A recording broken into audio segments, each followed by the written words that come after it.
Speaking Human. Today on Speaking Human, we zoom in on the different ways brands have incorporated social distancing and quarantine life into their advertising. Speaking Human.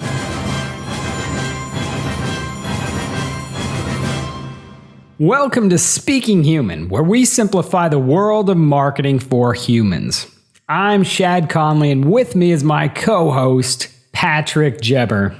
And Patrick, it seems like people only have one thing on their mind these days. That's right. Operation Warp Speed, the new name of the country's program to develop a COVID vaccine. As a guy who, works on a lot of branding, what do you think of that title? It sounds intergalactic, so sure. There's nothing you want less when you're talking about vaccinating, putting injections in people than speed.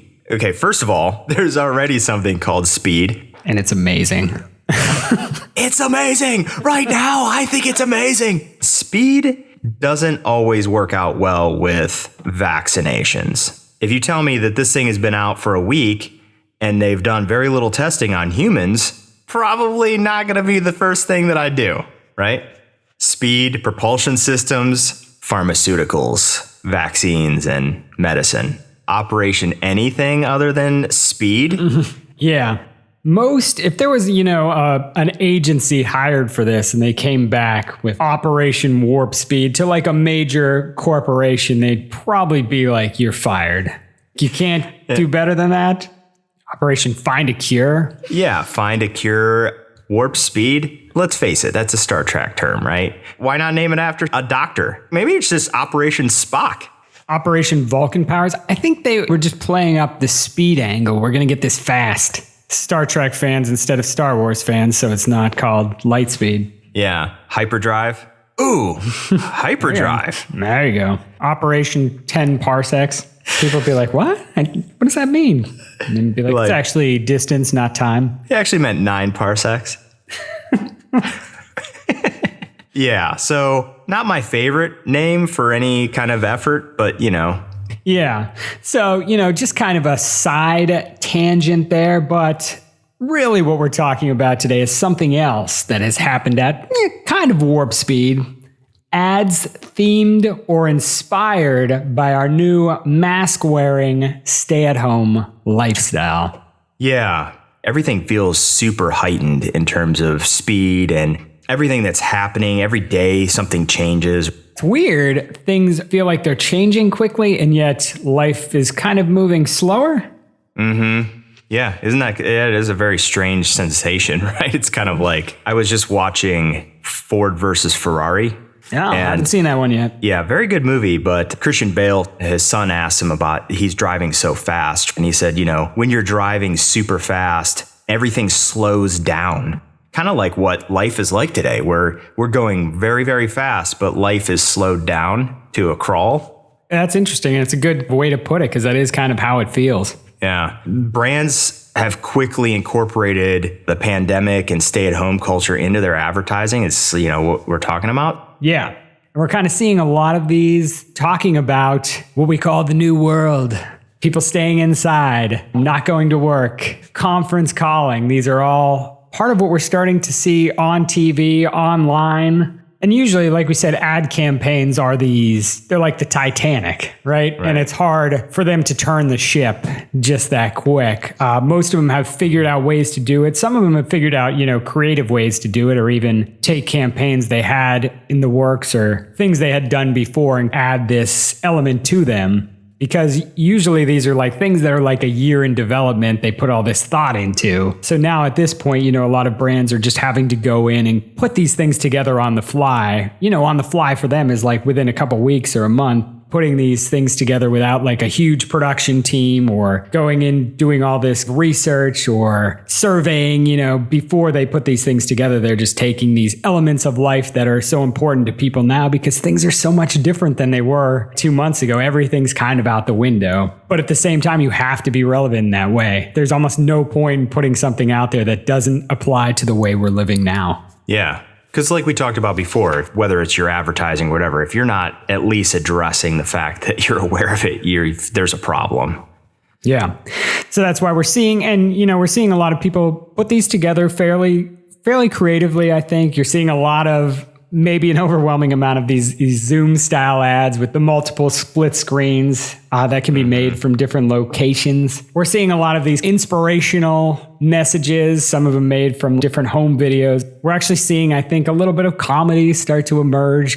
And it's one of those things, it's interesting to watch it play out on this timeline, how brands have managed to wrap their brains around it and find clever solutions to stay in the conversation and do things a little differently than they've had to in the past. And we're going to talk about some of those here. We've each picked out 2 ads incorporating like social distancing or quarantine life that we're going to discuss a little bit about, what's working in them, with maybe what's not working. So you want to start things off here with your first one, Patrick? Yeah, so I don't remember the last time that I had seen or heard a Humans of Genius ad, but I thought I'd pinpoint the brand's effort to bring the campaign back and use the stay-at-home orders as the backdrop for this thing. In a comedic way, I think that's the interesting development here. Brands went from informational to very cautious, this all-together message, the PSAs, to now using humor. Seeing brands using comedy or humor in their advertising now is a really interesting development, especially super close or while you're in the actual event. They have these 2 ads. One is the balcony sing-along starter and the other is the air high five inventor. Somewhat funny. I think that'd be interesting to watch those like side by side with one of the regular ones they put together, because they definitely have, which a lot of these ads have now, a very scrappy feel to them.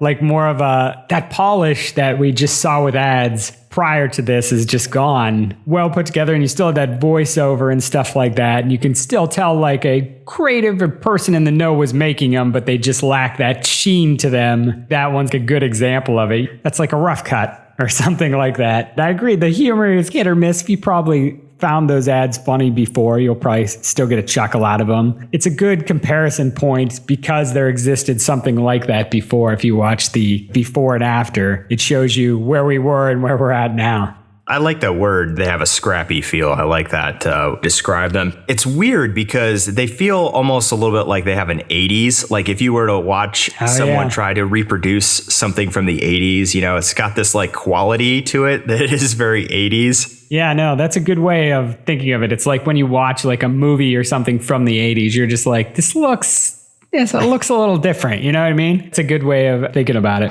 Looks dated or whatever, right? Yeah, it's like from another time or another place, which I think when we look back on this, we'll be like, that seems like it's from another universe. Well, speaking of another universe, from laughs, we'll go to something a little more emotional. With what I picked for my first one here was the Amazon Rainbows of Hope ad, which is a peculiar ad, but what I thought was definitely worth mentioning.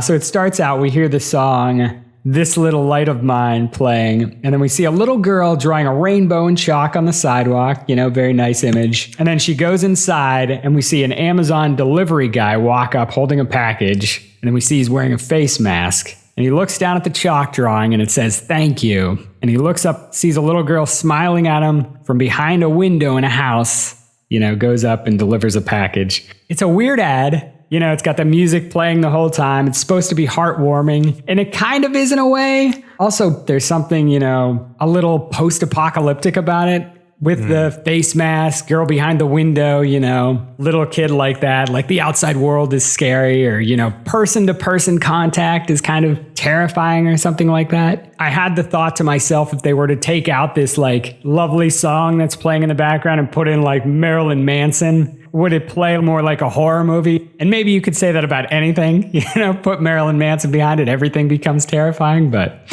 I don't know. It's just one of those things where you watch it and you're like, I I know this is supposed to make me feel a certain way, but I'm not sure I'm totally feeling that way. Yeah. That's where I just had an odd dual feeling like, that's nice. And then you're like, is it nice? It's kind of creepy and scary at the same time. So the two sides of this whole thing, I think the dual emotions you are experiencing probably on a day-to-day basis for most people.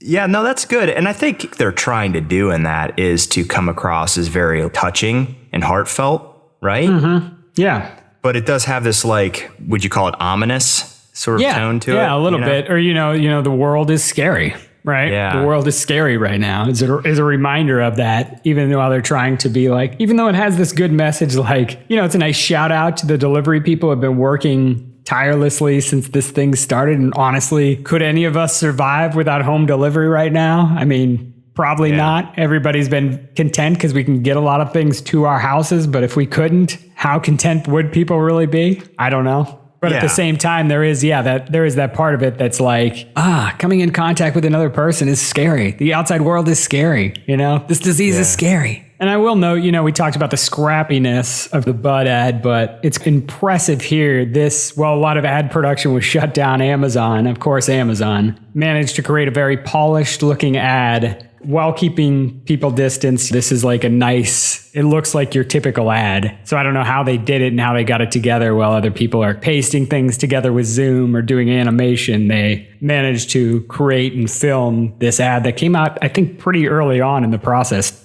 Kudos for that. Yeah. Polish is good at this point, if you can pull that off. So the other one I picked was a little bit from the comedy side or like humor side to something that's just a little bit more sensitive and feels like what you were talking about with Amazon.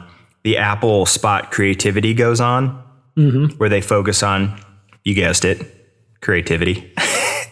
So this spot shows people in different scenarios creating everything from music to video to TikTok, coincidentally using Apple products. It's set to this slow, light piano, and they really captured what life is like in quarantine, I think, because they use those backdrops of social posts and stuff of them being creative at home. And so they're, kind of lower quality, showing how people are creatively coping with isolation. I think that's what's kind of interesting about this one. Is like you're seeing these people create. These are all our human ways of coping, and seeing people still creating in this environment is reassuring. Yeah, I really liked that ad too. I thought it was really well put together. I'm kind of a sucker for anything that's like, hey, look at the creativity and using technology to be creative. I always enjoy those type of things.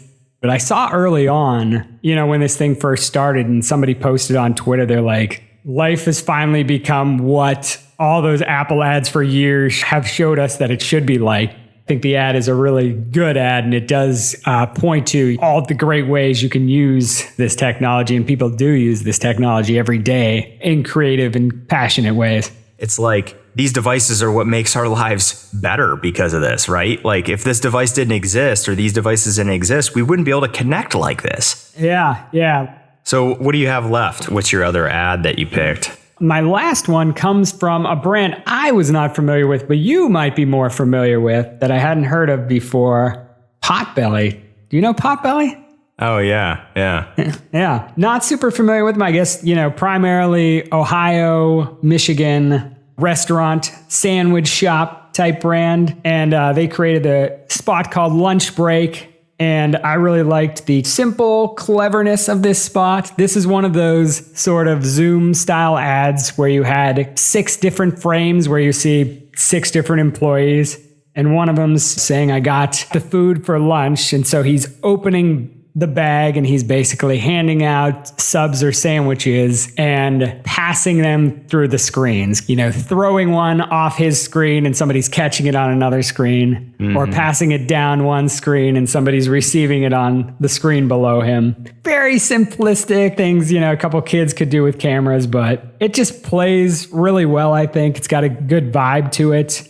Points to this idea that Zoom is great. These tools have really come a long way, and it's awesome that we have them in these moments, but it's still not quite the same as having an actual, sitting there having an actual sandwich or having, lunch with coworkers. So it's, that kind of thing I think a lot of people have been missing during that experience, the kind of simple things. And for them, it's also promoting their lunch, still available for delivery and curbside pickup. And I guess, I saw this according to Adweek that prior to the outbreak, they were actually positioning themselves as a place to go for lunch break with friends or colleagues, like right prior to the coronavirus outbreak. So they're kind of still sticking with that positioning. They're just taking it in this new direction, considering where we're at right now.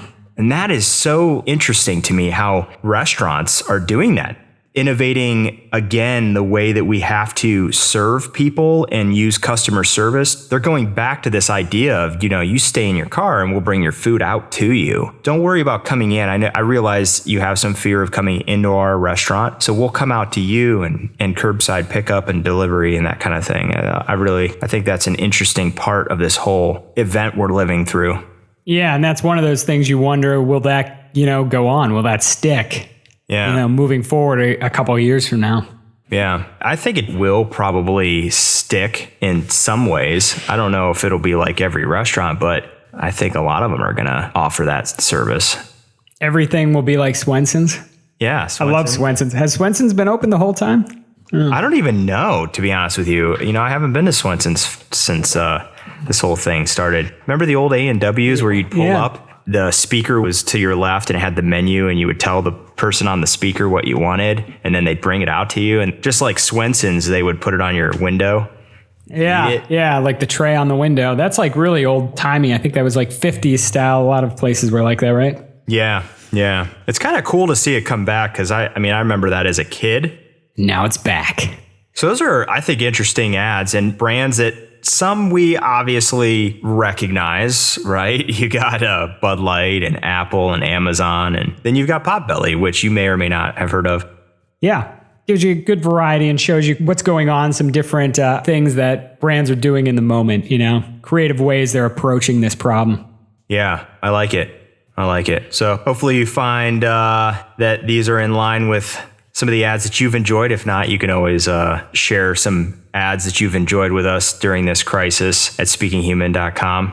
But that's it for today's episode, everyone. You can find current and past episodes of the podcast on speakinghuman.com. Our challenge to you, see if you can listen to all of them back to back without going insane.